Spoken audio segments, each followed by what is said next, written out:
Live from Dallas and Fort Worth, this is CBS 11 News at 11, the ones for Texas. Right now at 11, it could be the end of an era as retirement rumors ramp up over Cowboys quarterback Tony Romo, but he may not completely leave the game. Good morning, I'm Russ McCaskey. Karen is on assignment. We have team coverage of Tony Romo's possible retirement. CBS 11's Jonah Gavino has reaction from Dallas. But first, Bill Jones with what this decision could mean for the Cowboys and football overall. Bill.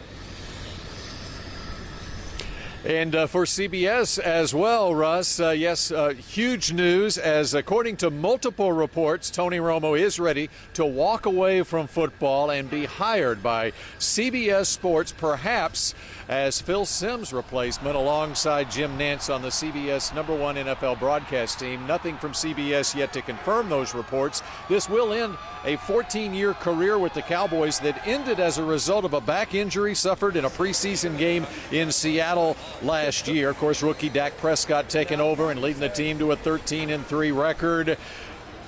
A touchdown pass in the season finale in Philadelphia, the last pass for Tony Romo in his career. And after 3 months of weighing his options, it appears Romo has decided he doesn't want to continue his football career with another team, something he was never fond of, as he intimated in a 2014 interview with 105.3 The Fan.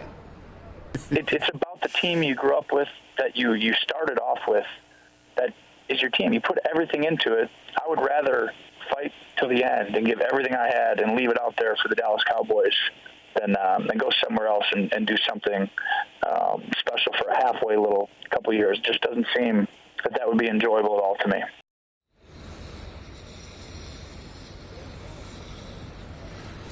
One thing to keep in mind, and sources close to Tony Romo are saying be hesitant about using the word retirement just yet with Tony Romo. As he intimated in that conversation on 105.3 The Fan, he never was fond of playing for another NFL team. If something were to happen here in Dallas, an injury perhaps on down the road, Tony Romo would not rule out the possibility to return to the Cowboys down the road. But we're getting way ahead of ourselves. Perhaps as early as today, CBS might have a big announcement about Tony Romo being hired by CBS Sports. Reporting live in Frisco, Bill Jones, CBS 11 Sports. Russ? Bill, thanks so much. We'll be watching and waiting, that's for sure. Well, he is a fan favorite and one of the most well-known quarterbacks in the league. CBS 11 Jonah Gavino continues our team coverage from Dallas with reaction to reports that Romo may hang up his number 9 jersey and pick up a microphone. Jonah. We're hearing Tony Romo maybe possibly making an announcement soon, but right now we still don't know if he's stepping away from the game for good. But this morning, the whole time, several people have been calling in right behind me, phoning in, expressing mixed reaction. We're here at 105.3 The Fan. It's our sister CBS radio station, and calls from listeners have all been buzzing about the news. Some fans were hopeful Tony Romo was going to stay with the Cowboys, but many say they're happy he's stepping away and at least not signing somewhere else. Talk show host RJ Choppy tells me he thinks it's premature for Tony Romo to retire. He believes the decision was based on health reasons and family prospects of life after football. Many fans who called in expressed their support. I think it's awesome that it's like a Cinderella. It's not the Cinderella story, but kind of riding off into the sunset sort of thing for us as Cowboy fans. Yeah. He's not going to be playing. I don't think he'll ever throw a pass again. I think that he definitely is talking to some networks, obviously, about broadcast opportunities, and everything we're hearing is that he's already had these talks, and a deal may already be in the works. I mean, here's one option, is that he goes and he announces NFL, but he also goes to a network that has golf. RJ also believes that Tony Romo's next step could be announced very soon, but for now, obviously, we'll all have to just sit back and wait and see. Live in Dallas, Jonah Gavino, CBS 11 News. Jonah, thanks. And we want to hear your memories of Tony Romo's time with the Cowboys. Feel free to share them on our CBS DFW Facebook page. That's also where you will find any new information on Romo's future. A big revelation could change the course of the federal corruption case against Dallas County Commissioner John Wiley Price. This morning, the government admitted it found more information that should have been turned over to the defense. The judge called the disclosure preposterous. The revelations could lead to a mistrial. Also today, an IRS agent testified that Price received more than $1 million in cash, land, and cars from 2 women. Well, he has a gun and he's on the run. Police are looking for a driver who led them on a chase from Grand Prairie to Bedford overnight. An off-duty officer says that he saw the man fire several shots into the air in an industrial neighborhood. He drove away and bailed out of his car along a creek near Bedford Road and Murphy Drive, but no one was hurt. Well, the search teams found the body of a jet skier who went missing at Lake Arlington. Family members called for help after Raul Solares did not return on Friday. His body was recovered this morning. Midlothian police looking for a man that they say may have been trying to lure a child into his van. CBS 11's Vanessa Brown is live at J.R. Irving Elementary, where officers are now stepping up patrols today. Vanessa.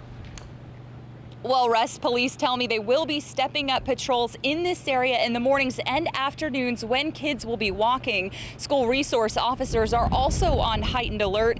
It's unclear where he went to school, but police say around 4:30 yesterday afternoon, the boy, about 12 years old, was a few blocks from the elementary at Avenue I and South 5th when a man approached in a baby blue van. He asked the boy if he needed a ride. Officers say he was not aggressive and never got out.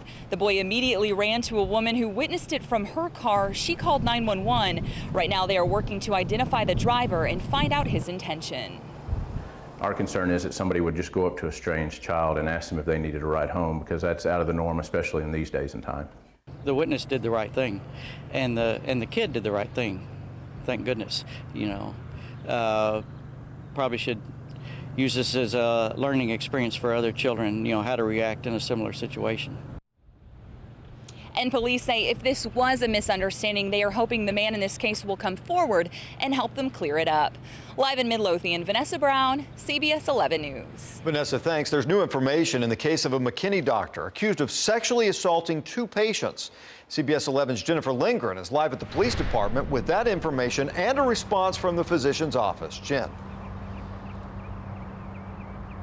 Russ, this morning we obtained a copy of the arrest warrant for Dr. Donald Ozumba. It involves graphic accusations from 2 victims who say they were patients of Dr. Ozumba's orthopedics and sports medicine practice here in McKinney. McKinney police arrested Dr. Ozumba last Friday, charging him with 2 counts of sexual assault. The first victim went to police in August of 2016, alleging the assault happened while she was at an appointment to have her IT band examined. She told investigators Dr. Ozumba touched her genitals during the appointment. And last week, police interviewed another victim who accused Dr. Ozumba of sexually assaulting her while she was a patient at his practice. According to his website, Dr. Ozumba is a board-certified orthopedic surgeon with specific emphasis on injuries and disorders relating to the shoulder, hip, and knee. His website also states that he has served during his career and training as a team physician for high school, collegiate, and semi-professional sports teams. I contacted Dr. Ozumba's office this morning for comment, and his manager sent me this statement saying, quote, "We adamantly deny each and every false allegation and are confident that the legal system will vindicate Dr. Ozumba. No sexual assault or misconduct occurred. We appreciate the outpouring of support from our local and global community. Dr. Ozumba will continue to take excellent care of his patients and serve the community both here and abroad."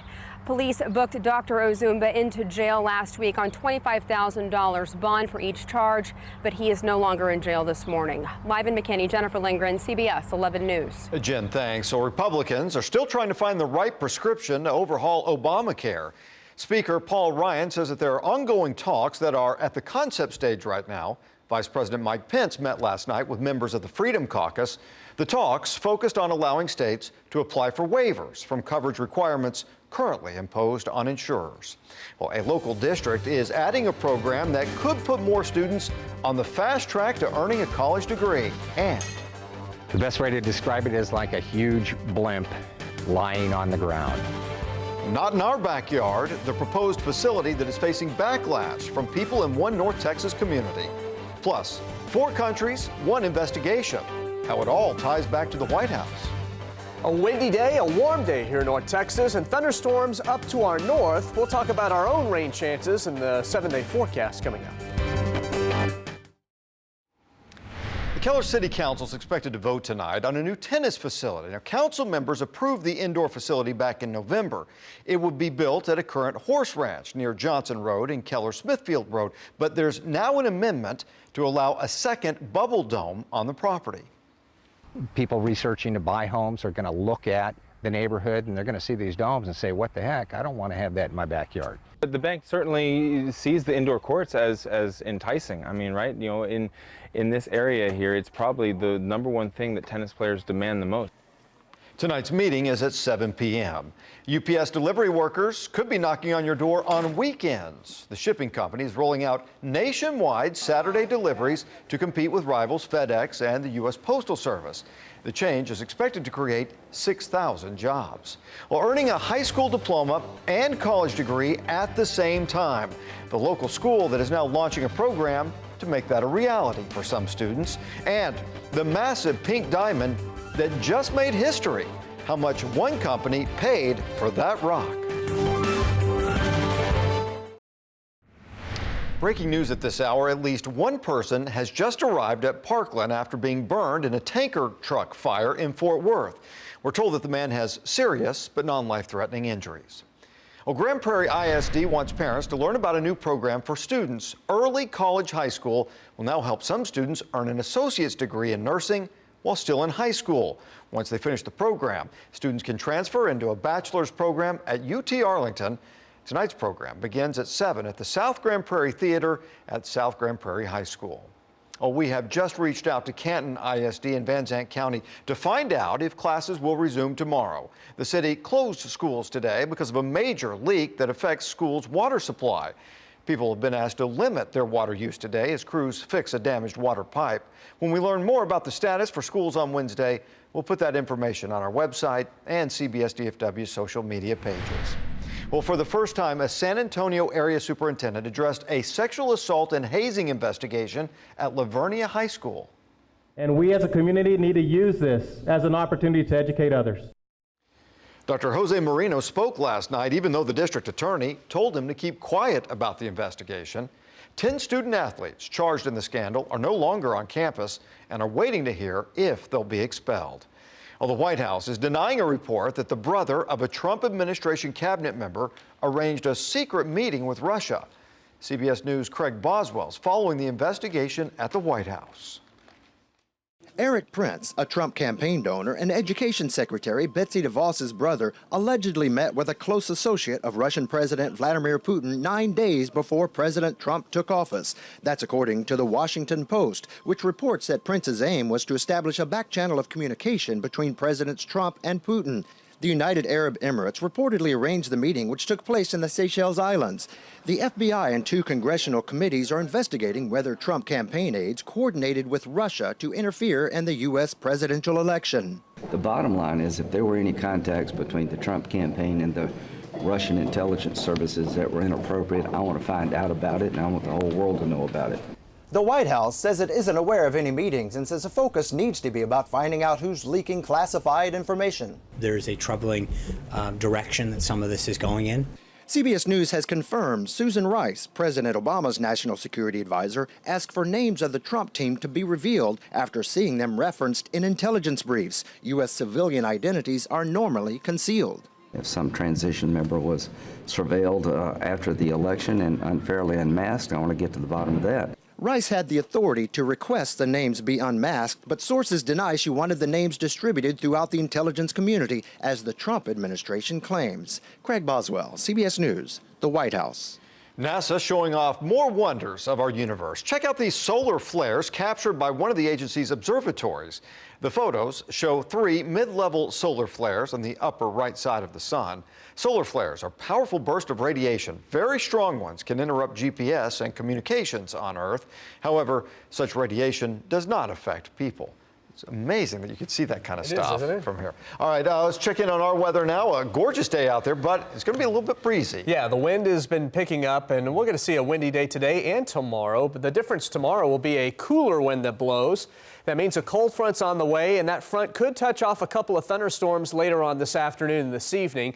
No rain out there right now. We have a few clouds, though. It's not going to be as sunny as it was yesterday. We'll have the mixture of clouds and sunshine, but temperatures are warming up. In Fort Worth, it's in the mid-70s, and we'll continue into the 70s here the next hour. Eventually, though, topping out right around 87 degrees. With an isolated thunderstorm late this afternoon, a lot of that is going to be well northeast and east of the Dallas-Fort Worth area. So I don't expect to see many of us seeing storms. If you happen to see a storm, it won't last very long, and our severe weather chances are relatively low for today.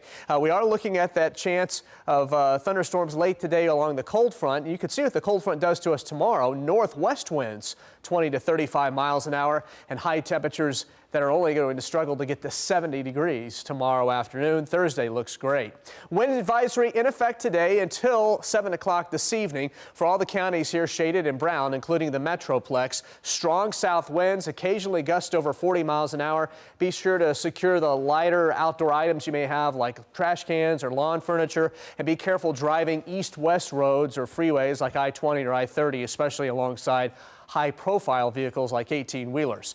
Future sky forecast later today shows a dry line and a cold front trying to punch our way. We just don't have a lot of moisture in the mid and upper levels of the atmosphere to produce a whole lot of thunderstorms today. That's why the rain chance is so low. As the front pulls through later on this evening, our winds pick up out of the northwest. Tomorrow morning, we start off at 50. It's going to be pretty breezy tomorrow. Tomorrow's probably a long sleeve shirt kind of day with a high near 70. And then on Thursday, we'll look at much better weather. Lows in the 40s Thursday morning, but lighter winds, plenty of sunshine, and highs in the mid-70s Thursday afternoon. Once again this evening, just a 20% chance of a thunderstorm. You see the areas favoring north of I-20 and especially up here closer to Paris where there might be a 30% chance of storms. Of course, Scott Padgett will be able to follow any storms that develop for you later on this afternoon. 87 today, a quiet rest of the week, and back into the mid-80s this weekend. Hi, Jeff, thanks. Well, I scream, you scream, we all scream for ice cream, especially when it's free. From noon until 8 tonight, Ben and Jerry's stores will scoop up free cones as a way of saying thank you to customers. There are 2 local stores taking part in the giveaway. One's at Highland Park Village, and you'll find the other at the corner of Preston and Plano Parkway. We'll need some help getting your kids to choose healthier snacks? Well, then you may want to introduce them to a fruit that has candy in its name. Here's fresh grocer Tony Tantillo. Well, today's tip of the day is going to be your cotton candy grapes. You know why they're called cotton candy grapes? Because if you eat them, it's like eating cotton candy. I'm not kidding you. They are fantastic. As a matter of fact, they might even give you a cavity. That's so much sugar content are in these grapes. Selection and storage is very important. Come on, let's talk about selection. When you buy them, a beautiful color all the way around. Some may have a little pink tinge to them, hence cotton candy besides the flavor. And make sure all the grapes are on this tray. Well, look at it very carefully. Stems are green, and there's not a lot of decaying. When you bring them home, simply store them in the refrigerator right away, but never wash them before you store them, but always wash them before you enjoy them. Cotton candy grapes in the market. Look how beautiful they are. And hold on. I feel like I'm at a carnival. I really do. And I'm Tony Tantillo, your fresh grocer. And always remember to eat fresh and stay healthy. These taste like cotton candy.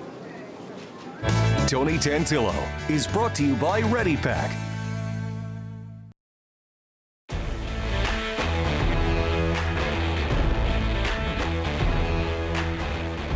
A stunning pink diamond just made history. A Hong Kong jewelry company paid $71.2 million for the rock today. That's a new world record for any diamond or jewel sold at auction. The oval cut diamond is nearly 60 carats. It is the largest flawless fancy diamond of its kind. Well, that pink diamond may no longer be up for grabs, but plenty of emeralds will hit the auction block later this month. They, too, are stunning. They were recovered from a ship that sank off the coast of the Florida Keys in 1622. The collection includes an 887-carat emerald, which is one of the largest in the world. The auction takes place in New York City on April 25th. Very cool. All right, weather-wise for us today, sunshine's out. That's the good news. Yeah, and a few clouds, but a lot of sun will get us to 87, and the wind is going to be very strong. Slight chance of storms later this evening, especially north and northeast of the Dallas-Fort Worth area. Most of us won't see rain today. Yeah, and then mostly 70s for the rest of the week. Rest of the week. Yeah, not too bad. All right, Jeff, thanks. Thank you for joining us for CBS 11 News, the ones for Texas. Have a great day.